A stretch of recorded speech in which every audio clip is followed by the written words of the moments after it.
This is Praveen Kumar. I hope you all guys are doing great.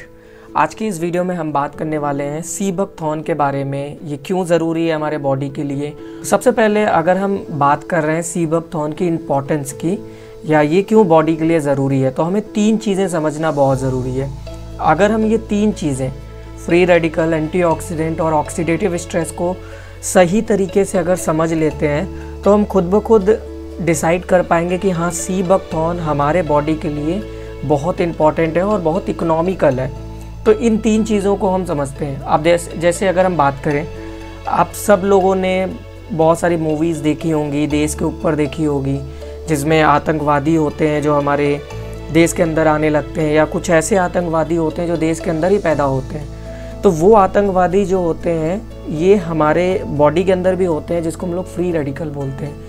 लेकिन उन आतंकवादी से हमारे बॉडी को हमारे देश को प्रोटेक्ट करने के लिए भी बहुत सारे लोग होते हैं, जिनको हम लोग सेना बोलते हैं, सैनिक बोलते हैं। हमारे बॉडी के अंदर जो सैनिक होते हैं उनको हम लोग एंटीऑक्सीडेंट बोलते हैं। और इन दोनों के बीच में जो लड़ाइयाँ होती हैं, जो वॉर होता है, उसको हम लोग ऑक्सीडेटिव स्ट्रेस बोलते हैं। वैसे तो हम लोग वॉर बोलते हैं, बट यहाँ पर बॉडी के अंदर ऑक्सीडेटिव स्ट्रेस बोलते हैं। फ्री रेडिकल बेसिकली होता क्या है? फ्री रेडिकल एक ऐसा केमिकल कंपाउंड होता है जो जिसके पास इलेक्ट्रॉन जोड़े में नहीं होता है। आप जैसे पिक्चर में देख पा रहे होगे, हमेशा इलेक्ट्रॉन जब जोड़े में रहता है तो वो स्टेबल होता है, वो दूसरे किसी एटम को या दूसरे किसी चीज़ों को नुकसान नहीं पहुंचाता है। लेकिन फ्री रेडिकल के पास इलेक्ट्रॉन की कमी होने की वजह से ये दूसरे हेल्दी एटम को नुकसान पहुँचाता है। और ये नेचुरल प्रोसेस है। हर बॉडी के अंदर फ्री रेडिकल धीरे धीरे जब से कोई इंसान पैदा हुआ है तब से धीरे धीरे ये डेवलप होता है। कैसे होता है हम देखते हैं आगे। जब हम ऑक्सीजन अंदर लेते हैं, हम सबको पता है ऑक्सीजन हमारे बॉडी के लिए बहुत इंपॉर्टेंट है, लेकिन ऑक्सीजन का डार्क साइड ये होता है, जब हम ऑक्सीजन बॉडी के अंदर लेते हैं तो वो हमारे बॉडी के अंदर, हमारे सेल के अंदर जाता है, लंग के थ्रू होते हुए बॉडी के सेल के अंदर जाता है। हमारा जो सेल होता है उसके अंदर एक पार्ट होता है जिसको हम लोग बोलते हैं माइटोकॉन्ड्रिया। हमने केमिस्ट्री में पढ़ा होगा, इसको पावर हाउस ऑफ सेल भी बोलते हैं। जितनी भी एनर्जी जनरेट होती है सब इसी के अंदर होती है, सेल के अंदर ही होती है। तो सिंपली जो सेल के अंदर एक रिएक्शन होता है, प्रोसेस होता है, जिसमें ऑक्सीजन का इस्तेमाल किया जाता है और एनर्जी बनता है और फ्री रेडिकल बनते हैं। ये नेचुरल प्रोसेस है, हर इंसान के अंदर होता है। धीरे धीरे चीज़ें की डेवलप होती हैं। लेकिन होता क्या है, अगर हम एनर्जी की बात करें तो एनर्जी जो एटीपी के फॉर्मेट में होता है, एडिनोसिन ट्राइफॉस्फेट के फॉर्मेट में होता है, जो हमारे डेली रूटीन में काम आता है। हम जो भी काम कर रहे हैं सब उसमें यूज़ होता है, ये अच्छी चीज़ होती है। लेकिन जो फ्री रेडिकल होता है ये हमारे हेल्दी एटम को धीरे धीरे डैमेज करने लगता है, जो कि आगे चलकर हमारे शरीर के लिए, तो जैसे हम देखते हैं घरों में चूल्हा जलता है। जब चूल्हा जलता है तो उसके आसपास में चिंगारियाँ भी उड़ती हैं, और वो चिंगारियाँ अगर बगल में रखे हुए किसी कारपेट पर या कपड़े पर पड़ने लगेगा, हमें लगेगा कि ये तो छोटे छोटे चिंगारियाँ, कुछ नहीं हो रहा है।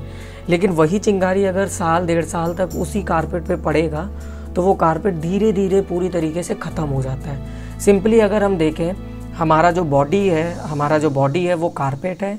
हमारे बॉडी के अंदर जो फ्री रेडिकल है वो चिंगारी है, और ये जो एनर्जी है ये आप कहीं ना कहीं इस फायर के एग्जाम्पल से देख पा रहे होंगे।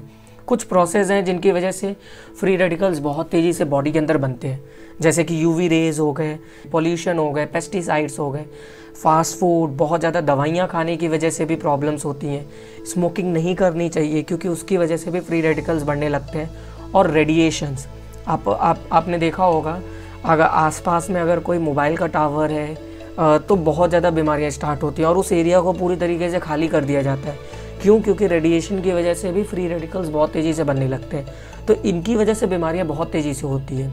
अब इसका सल्यूशन क्या है? सल्यूशन यही है, एंटीऑक्सीडेंट। एंटीऑक्सीडेंट क्या करता है? बेसिकली हमारा जो बॉडी के अंदर फ्री रेडिकल्स डेवलप हो रहे हैं उनको ये न्यूट्रलाइज कर देता है, बैलेंस कर देता है अपना एक इलेक्ट्रॉन देकर।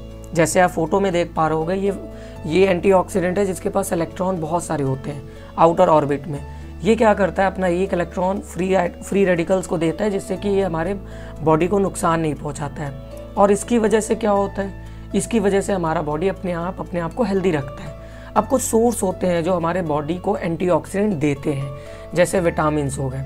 इनमें भी विटामिन ए, विटामिन सी और विटामिन ई होते हैं। कुछ एंजाइम्स हो गए जो बॉडी खुद ब खुद बना लेती है, जैसे कैटेलेज हो गए, सोडी हो गए। प्रोटीन्स भी होते हैं जिसमें जो प्रोटीन्स कुछ अमीनो एसिड्स जो होते हैं जो बॉडी खुद बना लेती है, कुछ ऐसे होते हैं जो हमें बाहर से लेने होते हैं और उनकी वजह से प्रोटीन हमारे बॉडी के अंदर डेवलप होता है। तो ये चीज़ें कहीं ना कहीं एंटीऑक्सीडेंट के सोर्स में काम करते हैं, एंटीऑक्सीडेंट बढ़ाने में काम करते हैं। लेकिन आज के टाइम में अगर हम जिनको न्यूट्रिशंस की नॉलेज है उनके पास अगर हम जाएं, उनसे पूछें कि अगर हमें एंटीऑक्सीडेंट लेना है तो क्या करना चाहिए, वो कहते हैं कि 6 से 7 तरीके की अलग अलग रंगों के फल और सब्जियां खाने चाहिए। अगर हम आज जाके देखें, आज के टाइम में ये चीज़ें एक नॉर्मल मिडिल क्लास फैमिली में नहीं हो रहा है, और ये सारी चीज़ें होती भी हैं तो बहुत ज़्यादा महंगा पड़ता है, चीज़ें पॉल्यूटेड हैं और चीज़ें अवेलेबल भी नहीं होती हैं क्योंकि सीजनल्स होते हैं। तो इन चीज़ों पर कहीं ना कहीं ये बॉडी के अंदर पूरी तरीके से नहीं हो पाता है, एंटीऑक्सीडेंट बॉडी के अंदर पूरी तरीके से नहीं मिलता है, और वहाँ पर होता है ऑक्सीडेटिव स्ट्रेस।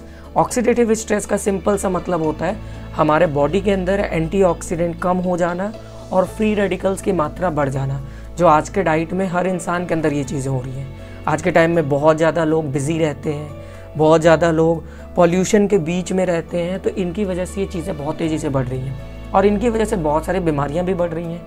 अगर हम देखें इनकी वजह से बीमारियां कौन कौन सी होती हैं, तो बहुत सारी ऐसे क्रोनिक डीजनरेटिव बीमारियां हैं जो बॉडी के अंदर जनरेट होती हैं, जैसे fatty liver problem, Alzheimer, asthma, diabetes हो गए, इम्यूनिटी कमज़ोर हो जाना। ये सारी बीमारियां कहीं ना कहीं ऑक्सीडेटिव स्ट्रेस की वजह से होती हैं। और इसकी वजह से क्या होता है, इसकी वजह से बहुत सारे लोगों की डेथ हो रही हैं, बहुत सारी चीज़ें, बहुत सारी दवाइयाँ खाना पड़ रहा है और बहुत ज़्यादा लोग परेशान भी होते हैं। आज के टाइम में एज अगर हम लोग देखें 60-70 में ही आकर लोग चले जा रहे हैं because of this chronic degenerative diseases.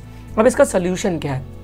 Solution यही है कि अगर हम अपने बॉडी को एंटीऑक्सीडेंट प्रॉपर देते हैं अपने डाइट में, तो हमारे बॉडी के अंदर फ्री रेडिकल्स और एंटीऑक्सीडेंट बैलेंस रहेगा, और ये दोनों जब बैलेंस रहते हैं तो बॉडी अपने आप ठीक रहेगा। अब जैसा कि हमने सोर्स में देखा था, हमारे बॉडी के अंदर अगर एंटीऑक्सीडेंट देना है तो हमें कई सारी चीज़ें खानी होंगी। डॉक्टर कहते हैं कि 6 से 7 तरीके के फ्रूट्स और वेजिटेबल्स रेगुलर बेसिस पर हर दिन खाना चाहिए। हमें हर दिन मोर देन 200 न्यूट्रिएंट्स अपने बॉडी के अंदर लेना चाहिए, तब जाकर हम अपने आप को हेल्दी रख सकते हैं। अब ये चीज़ें कहीं ना कहीं नॉर्मली कोई नहीं ले पाता है, तो इसका बेस्ट सोल्यूशन कहीं ना कहीं यहीं पर हमें पता चलता है सी बकथॉर्न। क्योंकि सी बकथॉर्न एक ऐसा फ्रूट है जो कि लेह लद्दाख और उत्तराखंड के रीजन में पाया जाता है। 200 से भी ज़्यादा बायोएक्टिव न्यूट्रिएंट्स मिलते हैं, और तो और 20 से 25 तरीके के मिनरल्स इसके अंदर पाए जाते हैं, क्योंकि इनकी जड़ें ज़मीन के 200 फीट नीचे होती हैं। अगर हम विटामिन सी की बात करें, संतरे से 12 गुना ज़्यादा विटामिन सी होता है। हमारे बॉडी की जो इम्यून सिस्टम होती है वो विटामिन सी पे डिपेंड करता है। संतरे से 12 गुना ज़्यादा विटामिन सी इसके अंदर मिलता है। अगर हम विटामिन ए की बात करें, more than 3 times vitamin A मिलता है। सी बकथॉर्न के अंदर मोर देन 90,000 से ज़्यादा एंटीऑक्सीडेंट होता है। एंटीऑक्सीडेंट की यूनिट जो होती है ओरैक वैल्यू होती है। अगर हम लोग अनार को देखें, अनार के अंदर 10,000 ओरैक वैल्यू पाया जाता है, सी बकथॉर्न के अंदर उससे 10 टाइम्स ज़्यादा होता है। ओमेगा 3, 6, 7, 9 जो कि जनरली हमें मछलियों में मिलता है या फिर वॉलनट में पाए जाते हैं, वो भी बहुत रेयर जो होता है उसमें ओमेगा 7 होता है। सी बकथॉर्न के अंदर ओमेगा 7 भी पाया जाता है, बाकी 3, 6, 9 भी होते हैं, और ये 155 तरीके की बीमारियों के अंदर फ़ायदेमंद होता है, और इसीलिए इसको सुपर फ्रूट के नाम से भी जाना जाता है। तो ये एक ऐसा फल जो कि पूरे बॉडी के पूरी न्यूट्रिएंट्स को पूरा करता है, और ये इकोनॉमिकल भी है। अगर हम इसको winjera.com ऑर्गेनोवर्स वेबसाइट पर आप जाकर देखते हो तो आपको कंसनट्रेटेड सी बकथॉर्न के कुछ पल्प मिलेंगे, जिनको आप 1 से 2 चम्मच सुबह शाम लेते हो तो आपके बॉडी के अंदर सारे न्यूट्रिएंट्स मिल जाते हैं, और वो लगभग 1 महीने से ज़्यादा चलता है। आई होप आपको समझ में आया होगा सी बकथॉर्न क्यों इम्पॉर्टेंट है बॉडी के लिए। आप इस वीडियो को शेयर करिए, लाइक करिए, और हमारे वेबसाइट को भी जाकर विजिट करिए